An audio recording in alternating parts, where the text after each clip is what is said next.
tenen en comú un cangur, un peix, un nyu i una abella? Doncs que tots ells treballen en favor del medi ambient, igual que els 4 finalistes del Premi BBVA a la innovació en sostenibilitat mediambiental. La imatge d'una mare cangur carregada amb el seu cadell saltant d'un lloc a un altre i consumint poca energia per la seva manera de desplaçar-se ens recorda el que fan els de Cargobici amb les seves bicicletes. Anar des de les seves instal·lacions fins a qualsevol punt de la ciutat protegint al màxim la seva càrrega. Però anem des del principi. Què tenen d'especial aquestes bicicletes? On es fabrican, Antonio? Son bicicletas de carga que se fabrican localmente bajo una licencia de XYZ Cargo de Dinamarca y que nos permiten transportar grandes cantidades de pedidos. Normalmente podemos transportar hasta 280 kilos y nos sirve con la batería que tenemos para toda la jornada laboral. Son bicicletas súper cómodas de conducir y muy ágiles en rendimiento, además de que dan muy poca atención postventa y mantenimiento. El seu és un model logístic per a empreses i ciutats que consta d'una plataforma de software, les bicicletes de càrrega elèctriques i els microhubs logístics de tecnologia avançada. Les cargo bikes es dilueixen fàcilment a les ciutats i tenen accés a zones restringides. A carrers estrets són fàcils d'aparcar i no obstaculitzen el trànsit. A més, són una gran eina per potenciar el comerç local i de proximitat. Normalmente hacemos entregas muy cortas en un espacio de tiempo de 1 hora y media o 2 desde donde tenemos la base de operaciones. Aquest sistema permet a les grans empreses i al petit comerç abaratir la logística i contribuir a la sostenibilitat mediambiental. I àgils, com els cangurs. I els peixos també avancen, i n'hi ha que, a més, s'encarreguen de netejar i desparasitar altres peixos. Són els labroides dimidiatus. S'encarreguen de consumir els paràsits que entorpeixen la vida d'altres peixos i permeten el manteniment de meravellosos esculls de corall. Doncs a Oimo també vetllen per l'equilibri del mar. Ells han creat un material que substitueix els plàstics que tant de mal fan als nostres ecosistemes marins. Albert, fins a quin punt són perjudicials els plàstics? Sabeu que el plàstic d'un sol ús és un problema. El que no sabeu és que consumim l'equivalent a una targeta de crèdit amb pes de microplàstics cada setmana. Per això a Oimo proposem el nostre material que es biodegrada en el medi sense deixar cap residu. Doncs fem la prova.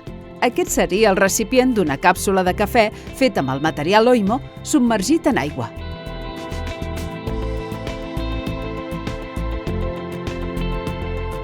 Fantàstic! I en 2 o 3 dies es dissol completament, també al medi marí. Això vol dir que no li cal el processat a una planta de compostatge industrial. A més, fabriquen la matèria primera en format pellet perquè les diferents empreses puguin, sense fer cap tipus d'inversió en les seves maquinàries, substituir el plàstic pel material Oimo, que està fet a partir d'algues, sucres naturals i olis vegetals. Finalment, tindran forma d'envasos d'un sol ús al sector de l'alimentació, d'anelles de les llaunes de begudes o de recipients per a cosmètica.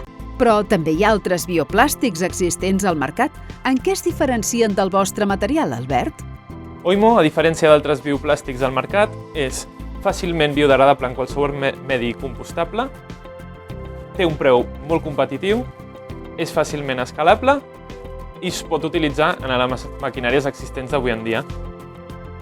Tots volem els nostres mars i oceans nets de plàstics. Gran aposta innovadora per a la conservació, la d'Oimo. I ara deixem el mar i tornem a la superfície terrestre. Sabeu que els nyus recorren milers de quilòmetres, són uns grans viatgers i que en el seu procés de migració tracen la millor ruta per arribar al seu destí? Doncs això és el que ens proposa Shuttle. Recórrer quilòmetres de la manera més eficient per desplaçar-nos. Clar que els nyus utilitzen el seu instint i Shuttle algoritmes i tecnologia avançada. I encara més, Shuttle és una plataforma de mobilitat que ofereix transport col·lectiu a demanda. Això què vol dir exactament, Sílvia? vol dir que canviem línies que són fixes amb un horari preestablert per una línia que, com bé hem dit, és a la demanda. Per tant, és flexible i dinàmica i les rutes es van definint a mesura que els usuaris van fent aquestes peticions.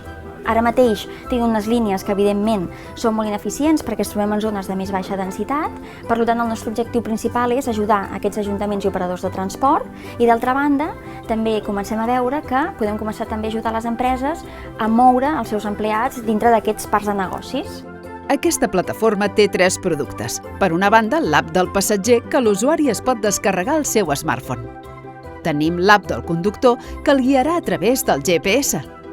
I, finalment, l'algoritme que garanteix la ruta més òptima pels usuaris. A mi realment aquest servei em va superbé, perquè jo vinc cada dia des de Barcelona i agafo el tren. I una parada abans d'arribar a l'estació on baixo, jo demano un servei i just quan arribo ja tinc algú esperant-me a la porta o quan molt haig d'esperar un minut. Hay un incremento de pasaje en estas líneas debido a la flexibilidad, lo cual te permite que tú adaptas el servicio, la necesidad de desplazarte a tus necesidades. Aquest transport eficient aporta solucions amb especial atenció a la gent gran i també a les persones amb mobilitat reduïda. Per tant, l'accessibilitat i la inclusió són característiques importants del seu compromís col·lectiu.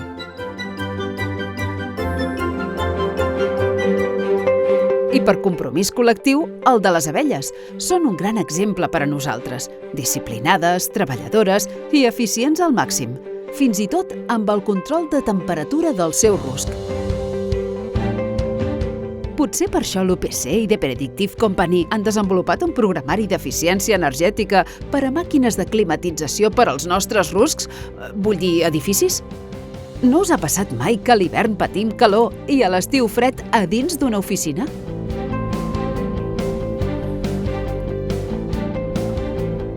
Això és el que hem d'evitar en els nostres edificis, que els diferents espais de treball estiguin a temperatures no desitjades.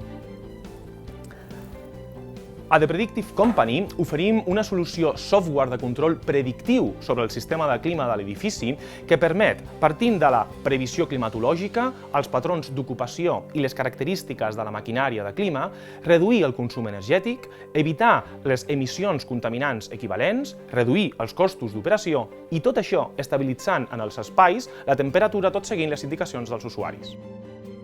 Perfecte. I tot això gràcies a les 3 característiques innovadores de The Predictive Company. Primer, el seu sistema es connecta als sistemes de gestió climàtica ja existent en els edificis i, per tant, no n'incrementen la complexitat. Segon, la monitorització contínua, de manera que a temps real es pren la millor decisió de control segons l'ús de l'edifici. I, en tercer lloc, l'adaptació. La nostra solució no és un conjunt de regles fixes, sinó que basant-nos en coneixements d'enginyeria de sistemes i intel·ligència artificial, decidim contínuament quina és la millor decisió per donar resposta a les necessitats futures de les instal·lacions. I per què us dieu Predictive? Quins són els avantatges innovadors de la vostra solució, Miguel? Els avantatges de la nostra solució respecte a altres propostes existents són bàsicament la reducció en els consums, ja que estabilitzem tèrmicament les temperatures en les instal·lacions, tot considerant la necessitat futura de l'edifici. Els sistemes actuals són reactius, la nostra solució és predictiva. I aquest és l'esperit dels 4 finalistes del Premi BBVA a la innovació en sostenibilitat mediambiental.